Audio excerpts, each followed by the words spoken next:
英語聞き流しリスニング、英語テキストと MP3 音声ダウンロードはホームページからご利用いただけます。88thpp.com 88thpp.com Chapter 9 Meg Goes to Vanity Fair. I do think it was the most fortunate thing in the world that those children should have the measles just now, said Meg, one April day, as she stood packing the go-abroady trunk in her room, surrounded by her sisters. And so nice of Annie Moffat not to forget her promise. A whole fortnight of fun will be regularly splendid, replied Jo, looking like a windmill as she folded skirts with her long arms. And such lovely weather, I'm so glad of that, added Beth, tidily sorting neck and hair ribbons in her best box, lent for the great occasion. I wish I was going to have a fine time and wear all these nice things, said Amy with her mouth full of pins, as she artistically replenished her sister's cushion. I wish you were all going, but as you can't, I shall keep my adventures to tell you when I come back. I'm sure it's the least I can do when you have been so kind, lending me things and helping me get ready, said Meg, glancing round the room at the very simple outfit, which seemed nearly perfect in their eyes. What did Mother give you out of the treasure box? Asked Amy, who had not been present at the opening of a certain cedar chest in which Mrs. March kept a few relics of past splendor, as gifts for her girls when the proper time came. A pair of silk stockings, that pretty carved fan, and a lovely blue sash. I wanted the violet silk, but there isn't time to make it over, so I must be contented with my old tarlatan.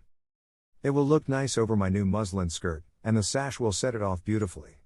I wish I hadn't smashed my coral bracelet, for you might have had it, said Jo, who loved to give and lend, but whose possessions were usually too dilapidated to be of much use. There is a lovely old-fashioned pearl set in the treasure chest, but Mother said real flowers were the prettiest ornament for a young girl, and Laurie promised to send me all I want, replied Meg. Now, let me see, there's my new gray walking suit, just curl up the feather in my hat, Beth, then my poplin for Sunday and the small party. It looks heavy for spring, doesn't it? The violet silk would be so nice. Oh, dear. Never mind, you've got the tarlatan for the big party, and you always look like an angel in white, said Amy, brooding over the little store of finery in which her soul delighted. It isn't low-necked, and it doesn't sweep enough, but it will have to do. My blue house dress looks so well, turned and freshly trimmed, that I feel as if I'd got a new one. My silk sack isn't a bit the fashion, and my bonnet doesn't look like Sally's. I didn't like to say anything, but I was sadly disappointed in my umbrella. I told Mother black with a white handle, but she forgot and bought a green one with a yellowish handle.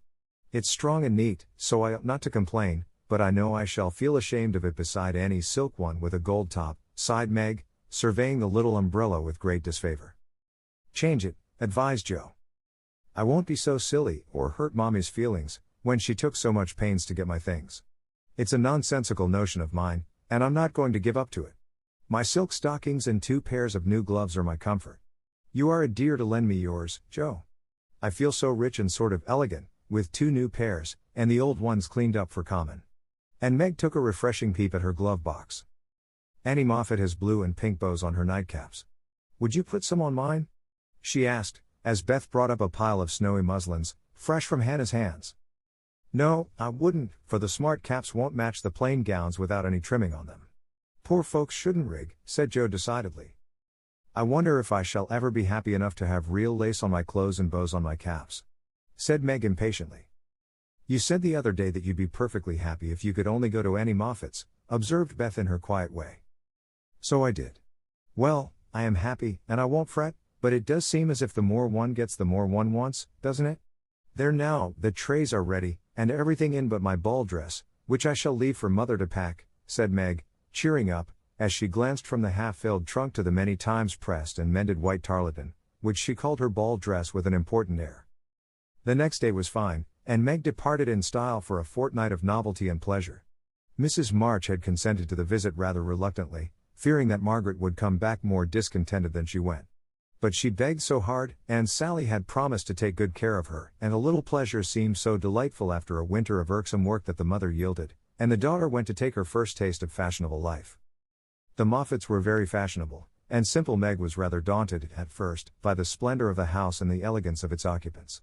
But they were kindly people, in spite of the frivolous life they led, and soon put their guest at her ease. Perhaps Meg felt, without understanding why, that they were not particularly cultivated or intelligent people, and that all their gilding could not quite conceal the ordinary material of which they were made. It certainly was agreeable to fare sumptuously, drive in a fine carriage, wear her best frock every day, and do nothing but enjoy herself. It suited her exactly, and soon she began to imitate the manners and conversation of those about her, to put on little airs and graces, use French phrases, crimp her hair, take in her dresses, and talk about the fashions as well as she could. The more she saw of Annie Moffat's pretty things, the more she envied her and sighed to be rich. Home now looked bare and dismal as she thought of it, work grew harder than ever, and she felt that she was a very destitute and much injured girl, in spite of the new gloves and silk stockings. She had not much time for repining, however, for the three young girls were busily employed in having a good time. They shopped, walked, rode, and called all day, went to theaters and operas or frolicked at home in the evening, for Annie had many friends and knew how to entertain them. Her older sisters were very fine young ladies, and one was engaged, which was extremely interesting and romantic, Meg thought. Mr. Moffat was a fat, jolly old gentleman who knew her father, and Mrs. Moffat, a fat, jolly old lady, who took as great a fancy to Meg as her daughter had done. Everyone petted her, and Daisy, as they called her, was in a fair way to have her head turned. When the evening for the small party came, she found that the poplin wouldn't do at all, for the other girls were putting on thin dresses and making themselves very fine indeed. So out came the tarletan, looking older, limper, and shabbier than ever beside Sally's crisp new one. Meg saw the girls glance at it and then at one another, and her cheeks began to burn, for with all her gentleness she was very proud. No one said a word about it, but Sally offered to dress her hair, and Annie to tie her sash, and Belle, the engaged sister, praised her white arms. But in their kindness Meg saw only pity for her poverty, and her heart felt very heavy as she stood by herself, while the others laughed, chattered, and flew about like gauzy butterflies. The hard, bitter feeling was getting pretty bad, when the maid brought in a box of flowers. Before she could speak, Annie had the cover off, and all were exclaiming at the lovely roses, heath, and fern within. "It's for Belle, of course, George always sends her some, but these are altogether ravishing," cried Annie, with a great sniff. "They are for Miss March," the man said. "And here's a note," put in the maid, holding it to Meg. "What fun! Who are they from?" "Didn't know you had a lover," cried the girls, fluttering about Meg in a high state of curiosity and surprise. "The note is from Mother, and the flowers from Laurie," said Meg simply, yet much gratified that he had not forgotten her. "Oh, indeed," said Annie with a funny look, as Meg slipped the note into her pocket as a sort of talisman against envy, vanity, and false pride, for the few loving words had done her good, and the flowers cheered her up by their beauty. Feeling almost happy again, she laid by a few ferns and roses for herself, and quickly made up the rest in dainty bouquets for the breasts, hair, or skirts of her friends, offering them so prettily that Clara, the elder sister, told her she was the sweetest little thing she ever saw, and they looked quite charmed with her small attention. Somehow the kind act finished her despondency, and when all the rest went to show themselves to Mrs. Moffat, she saw a happy, bright-eyed face in the mirror, as she laid her ferns against her rippling hair and fastened the roses in the dress that didn't strike her as so very shabby now. She enjoyed herself very much that evening, for she danced to her heart's content. Everyone was very kind, and she had 3 compliments. Annie made her sing, and someone said she had a remarkably fine voice. Major Lincoln asked who the fresh little girl with the beautiful eyes was, and Mr. Moffat insisted on dancing with her because she didn't dawdle, but had some spring in her, as he gracefully expressed it. So altogether she had a very nice time, till she overheard a bit of conversation, which disturbed her extremely. She was sitting just inside the conservatory, waiting for her partner to bring her an ice, when she heard a voice ask on the other side of the flowery wall. "How old is he?" 16 or 17, I should say," replied another voice. "It would be a grand thing for one of those girls, wouldn't it? Sally says they are very intimate now, and the old man quite dotes on them. Mrs. M has made her plans, I dare say, and will play her cards well, early as it is. The girl evidently doesn't think of it yet," said Mrs. Moffat. She told that fib about her mamma, as if she did know, and colored up when the flowers came quite prettily. "Poor thing! She'd be so nice if she was only got up in style. Do you think she'd be offended if we offered to lend her a dress for Thursday?" asked another voice. "She's proud, but I don't believe she'd mind, for that dowdy tarletan is all she has got. She may tear it tonight, and that will be a good excuse for offering a decent one." Here Meg's partner appeared, to find her looking much flushed and rather agitated. She was proud, and her pride was useful just then, for it helped her hide her mortification, anger, and disgust at what she had just heard. For, innocent and unsuspicious as she was, she could not help understanding the gossip of her friends. She tried to forget it, but could not, and kept repeating to herself, "Mrs. M has made her plans, that fib about her mama, and dowdy tarleton," till she was ready to cry and rush home to tell her troubles and ask for advice. As that was impossible, she did her best to seem gay, and being rather excited, she succeeded so well that no one dreamed what an effort she was making. She was very glad when it was all over and she was quiet in her bed, where she could think and wonder and fume till her head ached and her hot cheeks were cooled by a few natural tears. Those foolish, yet well-meant words, had opened a new world to Meg, and much disturbed the peace of the old one in which till now she had lived as happily as a child. Her innocent friendship with Laurie was spoiled by the silly speeches she had overheard. Her faith in her mother was a little shaken by the worldly plans attributed to her by Mrs. Moffat, who judged others by herself, and the sensible resolution to be contented with the simple wardrobe which suited a poor man's daughter was weakened by the unnecessary pity of girls who thought a shabby dress one of the greatest calamities under heaven. Poor Meg had a restless night, and got up heavy-eyed, unhappy, half resentful toward her friends, and half ashamed of herself for not speaking out frankly and setting everything right. Everybody dawdled that morning, and it was noon before the girls found energy enough even to take up their worsted work. Something in the manner of her friends struck Meg at once. They treated her with more respect, she thought, took quite a tender interest in what she said, and looked at her with eyes that plainly betrayed curiosity. All this surprised and flattered her, though she did not understand it till Miss Bell looked up from her writing, and said, with a sentimental air, "Daisy, dear, I've sent an invitation to your friend, Mr. Lawrence, for Thursday. We should like to know him, and it's only a proper compliment to you." Meg colored, but a mischievous fancy to tease the girls made her reply demurely, "You are very kind, but I'm afraid he won't come." "Why not, Cherie?" asked Miss Bell. "He's too old." "My child, what do you mean? What is his age, I beg to know?" cried Miss Clara. "Nearly 70, I believe," answered Meg, counting stitches to hide the merriment in her eyes. "You sly creature. Of course we meant the young man," exclaimed Miss Bell, laughing. "There isn't any, Laurie is only a little boy." And Meg laughed also at the queer look which the sisters exchanged as she thus described her supposed lover. "About your age," Nan said.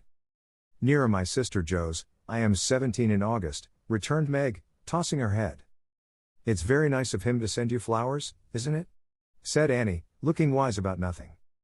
"Yes, he often does, to all of us, for their house is full, and we are so fond of them.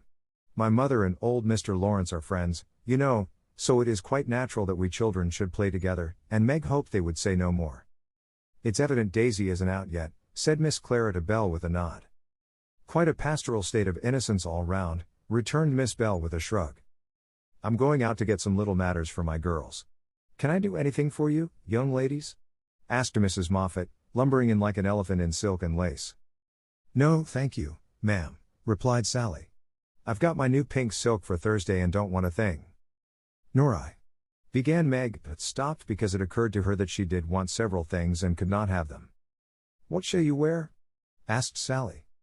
"My old white one again, if I can mend it fit to be seen. It got sadly torn last night," said Meg, trying to speak quite easily, but feeling very uncomfortable. "Why don't you send home for another?" said Sally, who was not an observing young lady. "I haven't got any other." It cost Meg an effort to say that, but Sally did not see it and exclaimed in amiable surprise, "Only that? How funny." She did not finish her speech, for Belle shook her head at her and broke in, saying kindly, "Not at all. Where is the use of having a lot of dresses when she isn't out yet? There's no need of sending home, Daisy, even if you had a dozen, for I've got a sweet blue silk laid away, which I've outgrown, and you shall wear it to please me, won't you, dear?" "You are very kind, but I don't mind my old dress if you don't, it does well enough for a little girl like me," said Meg. "Now do let me please myself by dressing you up in style. I admire to do it, and you'd be a regular little beauty with a touch here and there. I shan't let anyone see you till you are done, and then we'll burst upon them like Cinderella and her godmother going to the ball," said Belle in her persuasive tone.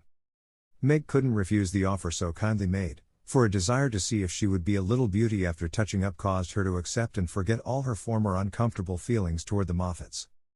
On the Thursday evening, Belle shut herself up with her maid, and between them they turned Meg into a fine lady. They crimped and curled her hair, they polished her neck and arms with some fragrant powder, touched her lips with coral and salve to make them redder, and Hortense would have added a soupçon of rouge, if Meg had not rebelled. They laced her into a sky-blue dress, which was so tight she could hardly breathe and so low in the neck that modest Meg blushed at herself in the mirror.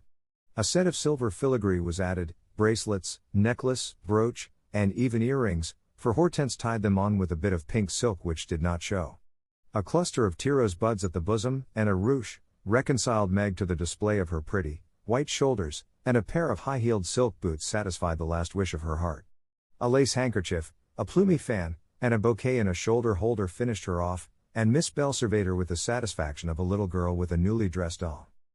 "Mademoiselle is charmante, très jolie, is she not?" cried Hortense, clasping her hands in an affected rapture. "Come and show yourself," said Miss Bell, leading the way to the room where the others were waiting. As Meg went rustling after, with her long skirts trailing, her earrings tinkling, her curls waving, and her heart beating, she felt as if her fun had really begun at last, for the mirror had plainly told her that she was a little beauty. Her friends repeated the pleasing phrase enthusiastically, and for several minutes she stood, like a jackdaw in the fable, enjoying her borrowed plumes, while the rest chattered like a party of magpies. "While I dress, do you drill her, Nan, in the management of her skirt and those French heels, or she will trip herself up. Take your silver butterfly, and catch up that long curl on the left side of her head, Clara, and don't any of you disturb the charming work of my hands," said Belle, as she hurried away, looking well pleased with her success. "You don't look a bit like yourself, but you are very nice. I'm nowhere beside you, for Belle has heaps of taste, and you're quite French, I assure you. Let your flowers hang, don't be so careful of them, and be sure you don't trip," returned Sally, trying not to care that Meg was prettier than herself. Keeping that warning carefully in mind, Margaret got safely downstairs and sailed into the drawing rooms where the Moffats and a few early guests were assembled.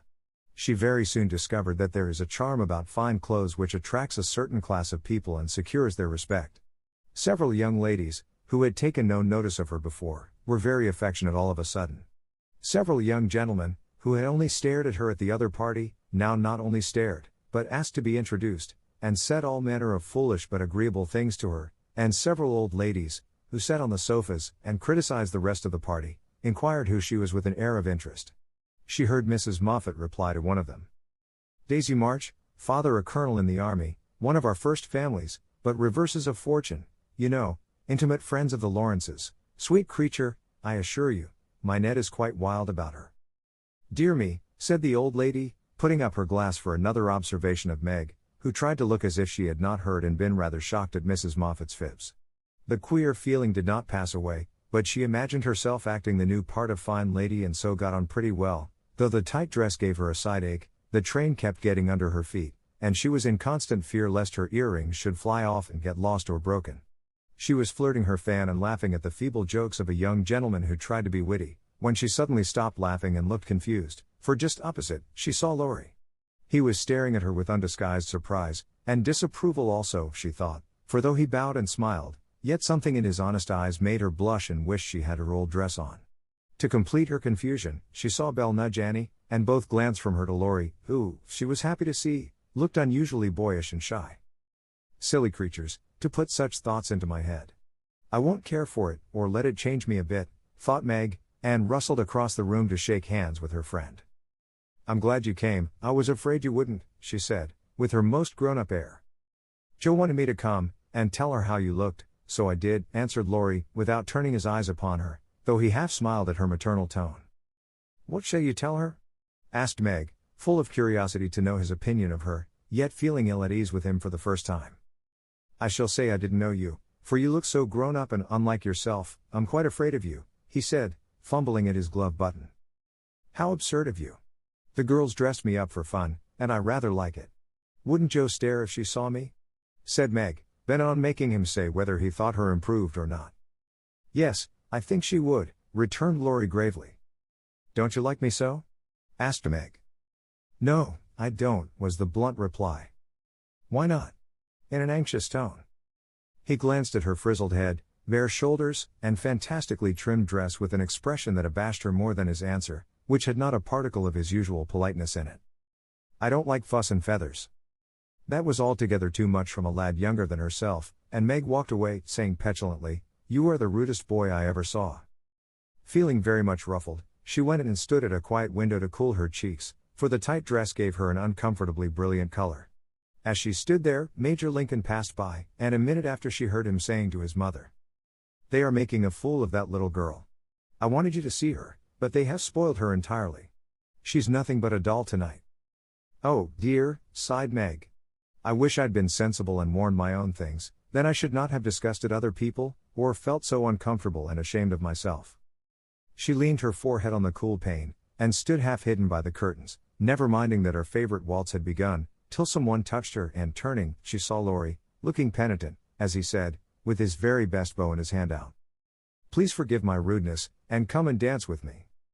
I'm afraid it will be too disagreeable to you, said Meg, trying to look offended and failing entirely. Not a bit of it, I'm dying to do it. Come, I'll be good. I don't like your gown, but I do think you are just splendid. And he waved his hands, as if words failed to express his admiration. Meg smiled and relented, and whispered as they stood waiting to catch the time, take care my skirt doesn't trip you up. It's the plague of my life and I was a goose to wear it. Pin it round your neck, and then it will be useful, said Laurie, looking down at the little blue boots, which he evidently approved of. Away they went fleetly and gracefully, for having practiced at home, they were well matched, and the blithe young couple were a pleasant sight to see as they twirled merrily round and round, feeling more friendly than ever after their small tiff. Laurie, I want you to do me a favor, will you? Said Meg, as he stood fanning her when her breath gave out, which it did very soon though she would not own why. Won't I, said Laurie, with alacrity. Please don't tell them at home about my dress tonight. They won't understand the joke, and it will worry Mother. Then why did you do it? Said Laurie's eyes, so plainly that Meg hastily added. I shall tell them myself all about it, and fess to Mother how silly I've been. But I'd rather do it myself. So you'll not tell, will you? I give you my word I won't, only what shall I say when they ask me? Just say I looked pretty well and was having a good time. I'll say the first with all my heart, but how about the other? You don't look as if you were having a good time. Are you? And Laurie looked at her with an expression which made her answer in a whisper. No, not just now. Don't think I'm horrid. I only wanted a little fun, but this sort doesn't pay, I find, and I'm getting tired of it. Here comes Ned Moffat. What does he want? Said Laurie, knitting his black brows as if he did not regard his young host in the light of a pleasant addition to the party. He put his name down for 3 dances, and I suppose he's coming for them. What a bore, said Meg, assuming a languid air which amused Laurie immensely.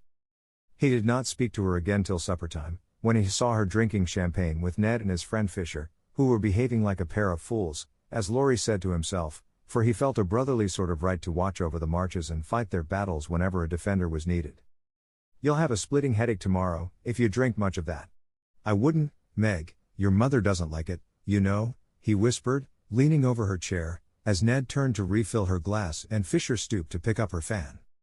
I'm not Meg tonight, I'm a doll who does all sorts of crazy things. Tomorrow I shall put away my fuss and feathers and be desperately good again, she answered with an affected little laugh. Wish tomorrow was here, then, muttered Laurie, walking off, ill-pleased at the change he saw in her. Meg danced and flirted, chattered and giggled, as the other girls did. After supper she undertook the German, and blundered through it, nearly upsetting her partner with her long skirt, and romping in a way that scandalized Laurie, who looked on and meditated a lecture. But he got no chance to deliver it, for Meg kept away from him till he came to say good night. Remember, she said, trying to smile, for the splitting headache had already begun. Silence à la mort, replied Laurie, with a melodramatic flourish, as he went away. This little bit of byplay excited Annie's curiosity, but Meg was too tired for gossip and went to bed, feeling as if she had been to a masquerade and hadn't enjoyed herself as much as she expected. She was sick all the next day, and on Saturday went home, quite used up with her fortnight's fun and feeling that she had sat in the lap of luxury long enough. It does seem pleasant to be quiet, and not have company manners on all the time. Home is a nice place, though it isn't splendid, said Meg, looking about her with a restful expression, as she sat with her mother and Joe on the Sunday evening. I'm glad to hear you say so, dear, for I was afraid home would seem dull and poor to you after your fine quarters, replied her mother, who had given her many anxious looks that day. For motherly eyes are quick to see any change in children's faces. Meg had told her adventures gaily and said over and over what a charming time she had had, but something still seemed to weigh upon her spirits, and when the younger girls were gone to bed, she sat thoughtfully staring at the fire, saying little and looking worried. As the clock struck 9 and Joe proposed bed, Meg suddenly left her chair and, taking Beth's stool, leaned her elbows on her mother's knee, saying bravely, Mommy, I want to fess. I thought so. What is it, dear? Shall I go away? Asked Joe discreetly. Of course not. Don't I always tell you everything?